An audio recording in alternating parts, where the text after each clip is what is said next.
তুমি কি জানো, একজন মানুষের কাছে এত সম্পদ ছিল যে তার ভাণ্ডারের চাবি বহন করতে শক্তিশালী লোকের দল লাগত।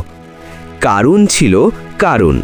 সে ছিল মুসা আলাইহিসসালামের জাতির মানুষ। আল্লাহ তাকে বিপুল ধন সম্পদ দিয়েছিলেন, স্বর্ণ, রৌপ্য, অগণিত ভাণ্ডার।